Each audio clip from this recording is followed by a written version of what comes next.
Now I'm going to start your new chapter, that is chapter number 19, temperature. ठीक है, temperature क्या होता है? जब भी हम किसी मेनली हम इसका यूज़ किसके लिए करते हैं? Body temperature. ठीक है, टेम्परेचर तो किसी भी चीज़ का हो सकता है, जैसे आप वाटर बॉईल कर रहे हो, उसका भी एक टेम्परेचर होगा, पर्टिकुलर टेम्परेचर जिस पे वो बॉईल हो रहा है। ठीक है, जब आपकी फ्रिज है, ठीक है, फ्रिज पे आप बोल पे पानी भर के रखो, उसके बाद देखो वो पानी क्या हो जाता है? सॉलिड में चेंज हो जाता है। ठीक है, तो आपने इसको साइंस में ऑलरेडी पढ़ा होगा कि सॉलिड लिक्विड गैस। ठीक, तो यही चीज़ आपका किस पे बेस होता है? टेम्परेचर पे बेस होता है। क्लियर? तो टेम्परेचर क्या करता है? उसको एक पर्टिकुलर यूनिट पे उसको आपका बॉईल करेगा, या एक पर्टिकुलर यूनिट पे आपका क्या करेगा? उसको फ्रीज कर देगा। ठीक है, या मेल्ट कर देगा। ठीक है, फ्रीज कर देगा। तो ये चीज़ आपकी क्या हो जाएगी? ये होती है टेम्परेचर। अब हम टेम्परेचर को exact temperature to measure the exact temperature, तो हम एक इंस्ट्रूमेंट का यूज़ करते हैं टेम्परेचर को मेजर करने के लिए, कि अगर हम बॉडी के पर्पज से करते हैं तो क्या होता है, किस के यूज से हम क्या टेम्परेचर को मेजरमेंट करते हैं उसको। तो इसके लिए हम क्या यूज करते हैं? थर्मामीटर। ठीक है, थर्मामीटर के यूज किस लिए होता है? To measure the exact temperature of body. Body का एग्जैक्ट टेम्परेचर को मेजर करने के लिए, बॉडी का टेम्परेचर से मतलब है कि जैसे आपकी बॉडी है, ठीक, तो नॉर्मल ह्यूमन बॉडी टेम्परेचर होना चाहिए कितना? 37 to 96। अभी आपको आगे बताऊंगी। ठीक है, तो जैसे कि आपकी एक नॉर्मल बॉडी टेम्परेचर है, उससे आपका ज़्यादा हो गया। ठीक है, ज़्यादा हो गया तो क्या हो गया? आपकी बॉडी क्या हो जाएगी? गर्म होने लगेगी। जब ज़्यादा हो जाता है तो बॉडी हॉट होने लगती है, और फिर कम होता है तो क्या होती है? आपकी बॉडी कोल्ड होने लगती है। तो ये नॉर्मल ह्यूमन बॉडी टेम्परेचर एक जो आपके एनवायरनमेंट का टेम्परेचर होता है उसके अकॉर्डिंग ही आपका वर्क करता है। अभी देखो, जैसे आप विंटर सीजन में हो, तो विंटर सीजन में है तो मैंने स्वेटर पहन रखा है। ठीक है, क्यों? क्योंकि हम इस एनवायरनमेंट के टेम्परेचर को अपनी बॉडी के टेम्परेचर से इक्वल करने की कोशिश करते हैं। जब बहुत ज़्यादा गर्मी होती है तो हम क्या कहते हैं? हल्के कपड़े पहनते हैं, जिससे कि हम अब जो एनवायरनमेंट हमारा क्या है? बहुत हॉट हो रहा है, तो हम उसके अकॉर्डिंग अपनी बॉडी के टेम्परेचर को भी कपड़ों के या क्लोथ्स के मीडियम से हम क्या करते हैं? उसको इक्वल करने की कोशिश करते हैं। ठीक है, तो यही बात करता है हमारा टेम्परेचर। तो जब हम बात कर रहे हैं यहाँ पे बॉडी टेम्परेचर की, तो आप यहाँ देखोगे कुछ पॉइंट्स लिखे हैं। To measure the exact temperature of body, तो with what type of instrument? तो थर्मामीटर। ठीक है, थर्मामीटर से हम क्या करते हैं? अपनी बॉडी के एग्जैक्ट मेजरमेंट को, एग्जैक्ट टेम्परेचर को मेजर करते हैं। नेक्स्ट है to measure the human body temperature, the doctors use clinical thermometer. अब थर्मामीटर तो किसी भी टाइप का हो सकता है। ठीक है, तो डॉक्टर्स जो यूज करते हैं वो एग्जैक्ट हमारी बॉडी के लिए ही होता है। ठीक है, वो क्या कहलाता है? क्लिनिकल थर्मामीटर कहलाता है। क्लिनिकल से पर्पस क्या है आपका? जैसे कि वो चेक करता है ना कि आपके जब भी आपको फीवर होता है तो आप कहाँ जाते हो? डॉक्टर के पास जाते हो। तो वो डॉक्टर क्या करता है? अपने क्लिनिकल थर्मामीटर के यूज से आपका जो नॉर्मल ह्यूमन बॉडी टेम्परेचर है, एक हो गया 37 डिग्री सेल्सियस। ठीक है, दो आपका टेम्परेचर क्या है? ये टेम्परेचर की मेजरमेंट है, एक सेल्सियस स्केल पे होती है, फ़ारेनहाइट स्केल पे होती है।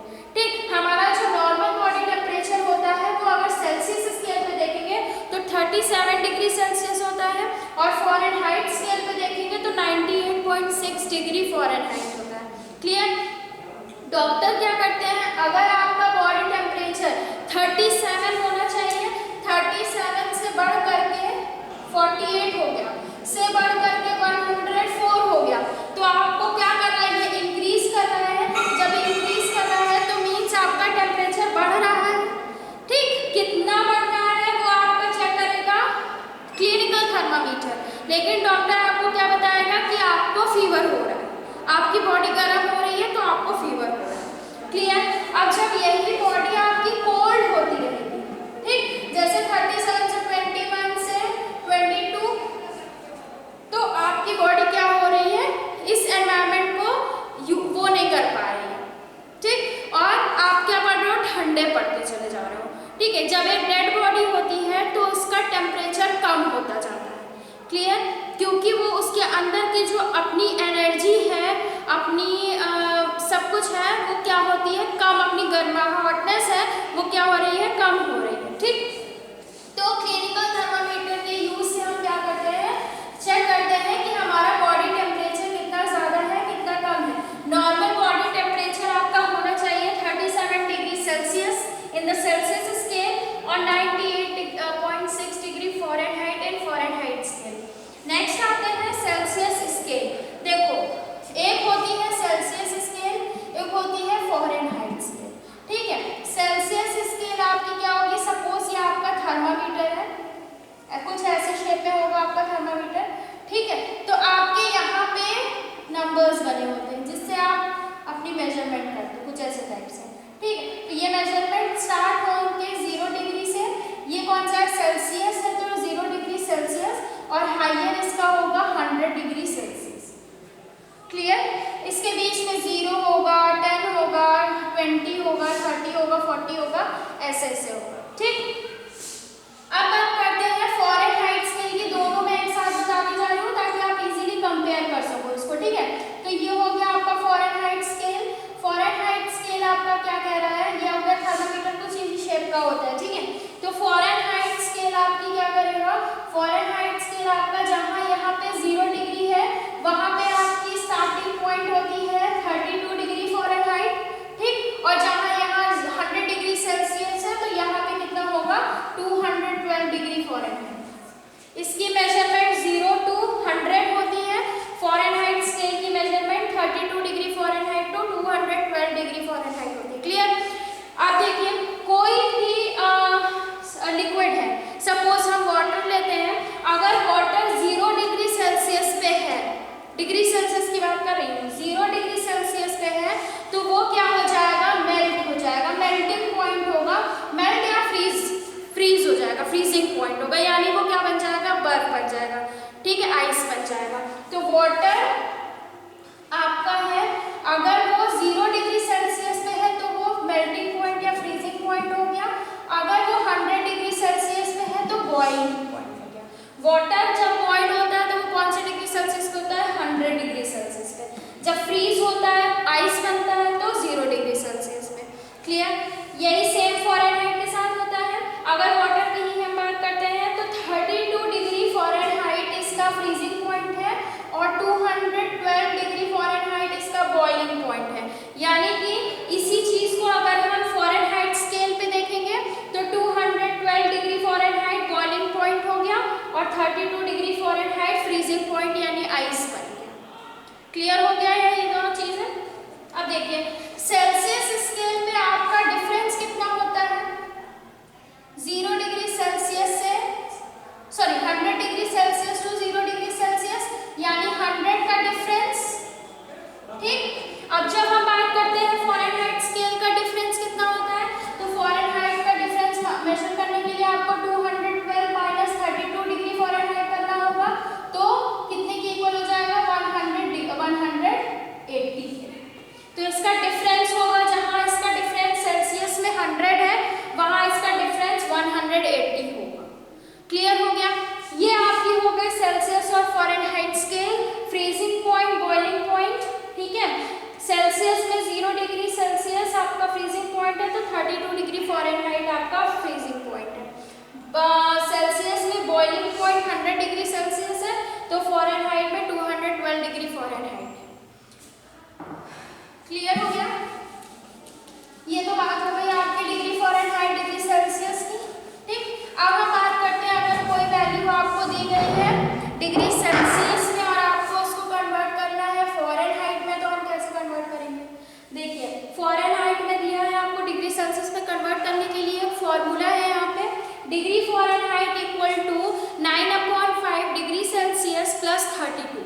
ठीक है, डिग्री सेल्सियस की वैल्यू आपको गिवन है, अगर डिग्री सेल्सियस की वैल्यू आप यहाँ पुट करोगे तो आपको फ़ारेनहाइट की वैल्यू पता चल जाएगी। इसके लिए हम फॉर्मूला लगाएंगे, degree Fahrenheit equal to 9/5 degree Celsius. ऐसे ही दिया हुआ है, इसका मतलब है कि ये किस में होगा, मल्टीप्लाई में होगा। क्लियर, तो प्लस 32। बॉड मास रूल आपने पढ़ा हुआ है तो आप पहले इसको सॉल्व करोगे। ठीक, 102 ये डिवीजन में है, सॉरी फ्रैक्शन में है, तो ये किस में हो जाएगा, ये इसको भी हमें फ्रैक्शन में करना पड़ेगा, तो क्या करेंगे अपॉन 1 करेंगे। ठीक, अब आप क्या करिए, इसको मींस न्यूमरेटर को मल्टीप्लाई कर लीजिए और डिनोमिनेटर को, तो न्यूमरेटर को मल्टीप्लाई करेंगे क्या होगा, 9 2 सा 18, 9 1 सा 9, 5 1 सा 5। ठीक, आप पहले इसको सॉल्व करेंगे, प्लस आगे आप लगा सकते हो 32, लेकिन आपको पहले सॉल्व इसको करना है। ठीक है, अब 5 को आप क्या करिए, 918 को 5 से डिवाइड कर दीजिए, 5 1 सा 5, 41 हो गया, 5 8 सा 40, 18 हो गया, 5 3 सा 15, 3 हो गया, पॉइंट लगाएंगे, 0 हो गया, 5 6 सा 30। आपके decimal and fraction of division दोनों यहाँ पे अप्लाई होंगे। ठीक है, तो जरा उसको एक बार रिवाइज कर लीजिएगा। आंसर क्या आ गया, 183.6 प्लस 32। ठीक, 183.6 तो हो गया यहाँ पे, अगर 32.0 लगा दे तो ठीक है, तो पॉइंट करिए 6.06, 3 plus 2 5, 8 plus 3 11 and carry 1 plus 1 2। So your answer is, या आप इसको ऐसे लिखिए, आंसर नहीं लिखिए, यहाँ पे लिखिए डिग्री फॉरेनहाइट। तो आपने क्या किया, 112 डिग्री सेल्सियस किसके इक्वल है, 215.6 डिग्री फॉरेनहाइट के इक्वल है। क्लियर, नेक्स्ट क्वेश्चन करते हैं, 72 डिग्री सेल्सियस है ना, 72 डिग्री सेल्सियस करेंगे तो same formula, degree Fahrenheit equal to 9/5 degree Celsius multi plus 32। ठीक, 9/5 लिखेंगे, मल्टीप्लाई बाय यहाँ कितना दिया है, 72 दिया है, 72 प्लस 32। पहले हम इसको सॉल्व करेंगे। आपको एक चीज और देख सकते हो, जैसे आप फ्रैक्शन में सॉल्व करते थे इसको, ठीक है, तो अगर 5 से ये वैल्यू पूरी तरीके से कट रही है तो ठीक है, नहीं कट रही है तो आप यहाँ पे अपॉन 1 करके दोनों को मल्टीप्लाई करके जैसे ये वाला मेथड किया है वैसे करिएगा। ठीक, तो 9 2 सा 18, 1 कैरी, 9 7 सा 63 प्लस 1 64 अपॉन 5। ठीक, प्लस 32, 5 को 648 से डिवाइड कर लीजिए, 5 कटे तो सबको आता है, इजीली कर लोगे।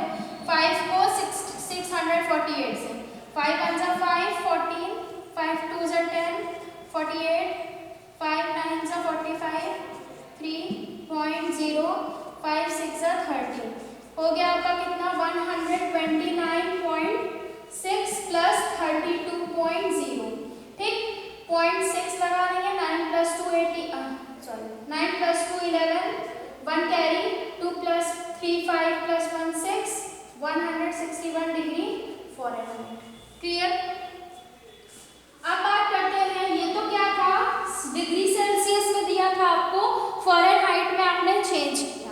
ठीक है, अब आपको फॉरेनहाइट में दिया है, डिग्री सेल्सियस में चेंज करना है, तो डिग्री सेल्सियस के लिए भी एक फॉर्मूला है, क्या है, degree Celsius equal to in bracket degree Fahrenheit minus 32 multiply by 5/9। Clear, अब वैल्यूज इसमें पुट कर दीजिए। डिग्री फॉरेनहाइट कितना दिया, 95, तो कर देंगे 95 माइनस 32 मल्टीप्लाई बाय 5/9। ठीक, 5 माइनस 2 3, 9 माइनस 3 6 मल्टीप्लाई 5/9, 9 7 सा 63 होता है, तो 7 5 से कितना हो जाएगा, 35 डिग्री सेल्सियस, यानी 95 डिग्री फॉरेनहाइट 35 डिग्री सेल्सियस के इक्वल। क्लियर, नेक्स्ट देखिए यहाँ पे 104 डिग्री फॉरेनहाइट, 104 डिग्री फॉरेनहाइट के लिए फॉर्मूला लगाना होगा, degree Celsius equal to degree Fahrenheit minus 32 multiply by 5। ठीक, तो 104 minus 32 multiply by 5/9, 4 minus 2 2, 10 minus 3 7 multiply by 5/9, 9 8 से 72, 8 multiply by 5 equal to 40 degree Celsius. ठीक, तो ये थी बात आपकी सेल्सियस डिग्री की। इंपॉर्टेंट आपको ये याद रखना है, क्लिनिकल थर्मामीटर क्या होता है और नॉर्मल ह्यूमन बॉडी टेम्परेचर क्या है, melting point, boiling point degree Celsius में कितना है, और freezing point, boiling point, freezing point melting point एक ही होगा, ठीक है, चाहे आप फ्रीजिंग कहिए चाहे मेल्टिंग, ठीक। ये हो गया आपका इसमें फ़ारेनहाइट स्केल में। सेल्सियस टू फ़ारेनहाइट के लिए Fahrenheit equal to 9/5 degree Celsius plus 32, बीच में कोई साइन नहीं है तो मल्टीप्लाई होगा। फ़ारेनहाइट और सेल्सियस में चेंज करने के लिए degree Celsius equal to in bracket degree Fahrenheit -32 × 5/9। Clear? Thank you.